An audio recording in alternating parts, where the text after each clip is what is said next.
Imagina el sonido de un río que ya no cabe en su sitio. Un rugido que en agosto de 1983 transformó las calles de Vizcaya en canales de lodo y tragedia. Hoy, después de esta última semana y el fin de semana, quiero recordar las cicatrices que el Ibaizábal, el río que pasa por mi pueblo, dejó en Galdakao. Voy a analizar cómo el encauzamiento de entonces nos falló.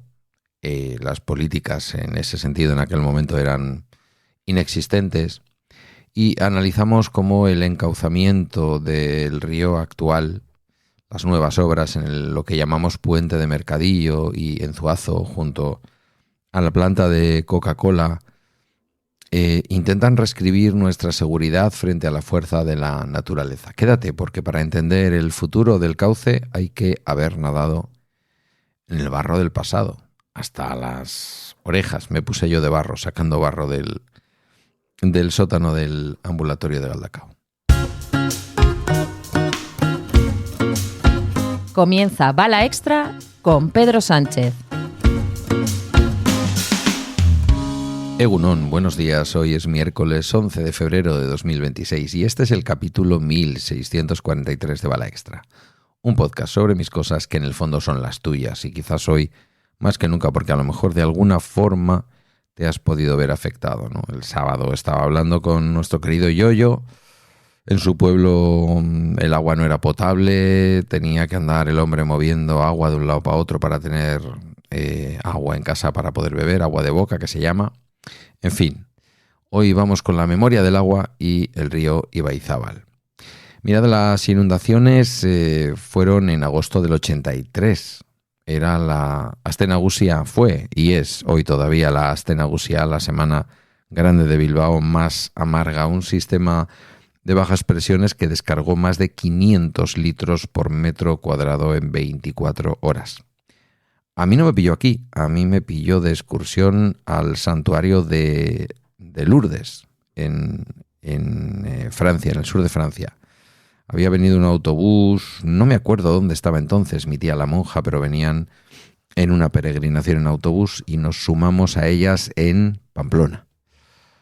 Y lo siguiente que supimos, me acuerdo, estábamos cruzando el puerto de Somport, paramos a tomar, no sé, un café o un algo allí y las noticias hablaban de mi pueblo y hablaban de fallecidos. Vizcaya fue la zona cero. 34 fallecidos confirmados, 5 desaparecidos en todo el País Vasco, pero Vizcaya fue la zona cero. La destrucción de infraestructuras, de comercios, de hogares, que nos marcó a toda una generación. Explicar cómo el desbordamiento del río Ibaizábal fue crítico debido a un encauzamiento suficiente y a una morfología del río que en aquel entonces estaba estrangulada por la industria y la construcción urbana, es explicar el origen de muchas de las cosas que pasaron. El paso del río por nuestro pueblo, por Galdakao, se convirtió en una trampa de agua y de escombros. Yo recuerdo el relato de mi padre, que por la calle principal del pueblo, el río está mucho más abajo, pero por la calle principal del pueblo, donde hay un regato, riachuelo, recacho, metido dentro de un tubo que se salió por completo, saltaron las tapas de las alcantarillas y la calle principal de mi pueblo, desde muy arriba, mucha altura sobre el río, era prácticamente un río que bajaba. Mi padre, recuerdo que contó que se tenía que agarrar con unas cuerdas a no sé dónde porque el agua le llegaba a la cintura. Es una cosa exagerada, una cosa que una vez que la vives no la puedes olvidar. No la puedes olvidar porque te pilla, pues a año 83, a mí me pilla 5, 8 y 5, 13, pues me pilla con 15 años.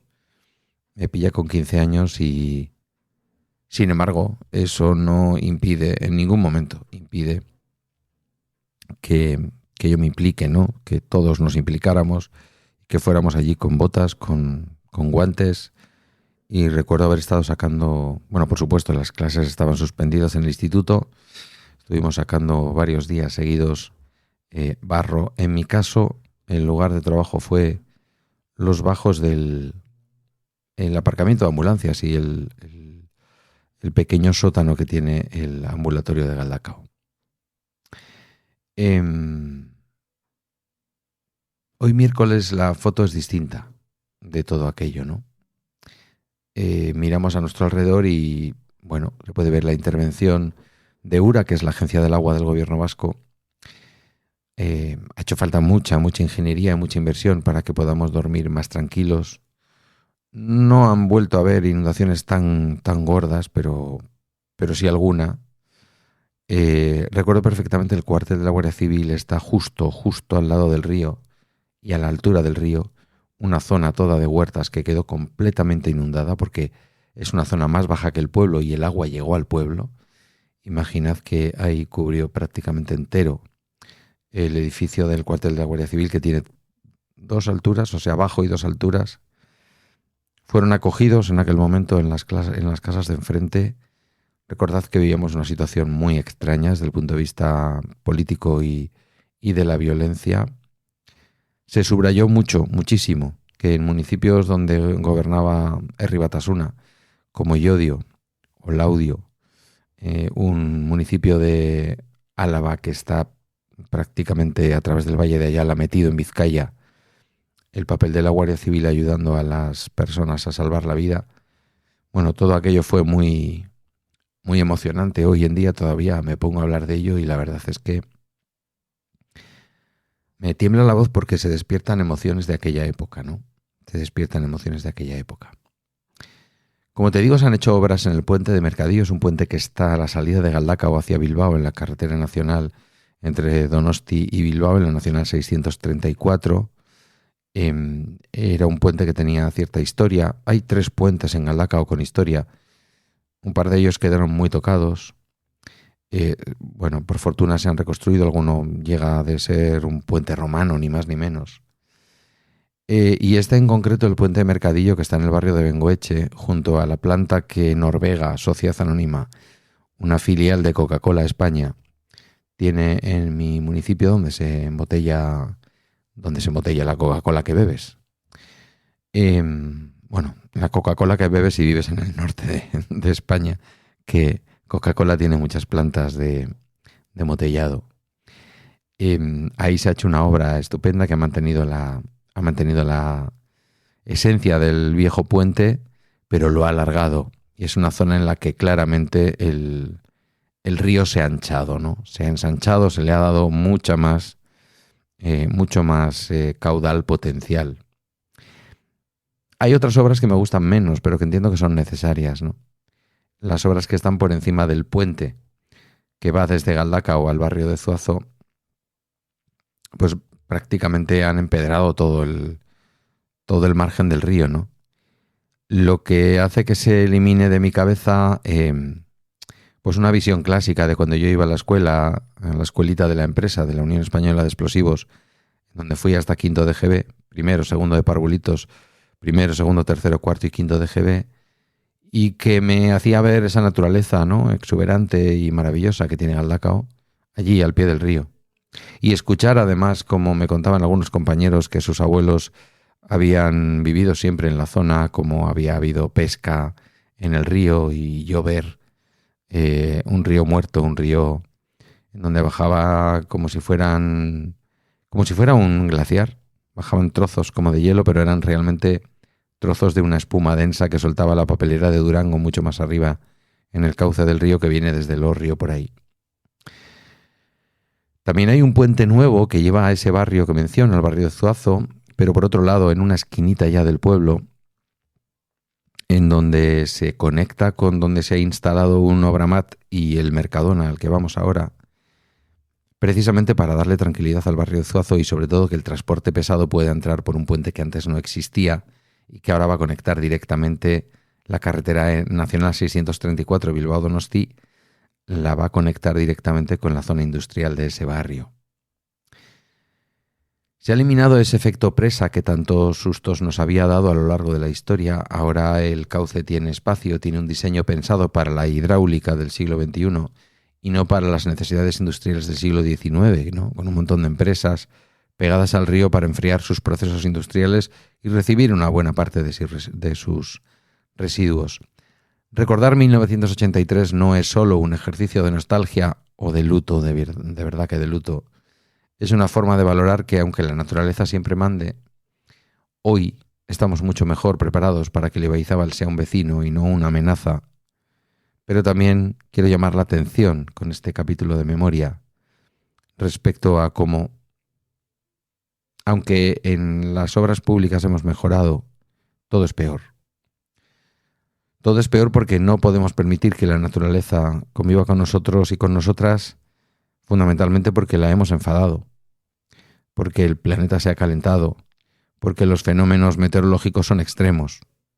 Bueno, siempre hay simplistas que dicen, pero también hay veranos más, ahora hay veranos más cálidos, pero también inviernos más fríos. Eso del calentamiento no es verdad. A ver si entendemos de una vez que el calentamiento no es solo que la Tierra se caliente. Es fundamentalmente que los fenómenos meteorológicos son mucho más extremos. Y también la Tierra se calienta. Y también se deshielan los glaciares.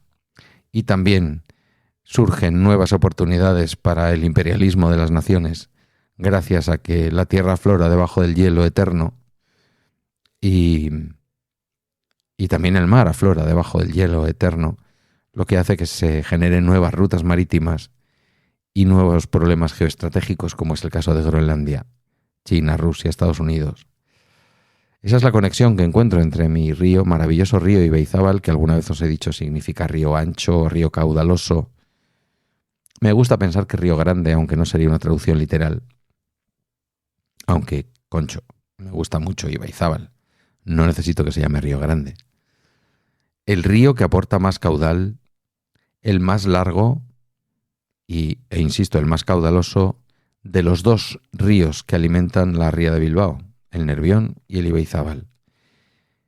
Que sepáis que esa ría de Bilbao se ha conocido durante muchos años como ría del Nervión, pero que ahora mismo también se permite el nombre de ría del Ibaizábal. Aunque sí, fuera sobre todo la conocéis como la ría de Bilbao. Esto ha sido todo por hoy en Bala Extra, una producción de Milcar FM. Gracias por tu tiempo, por tu escucha atenta y por pensar conmigo. Hasta mañana.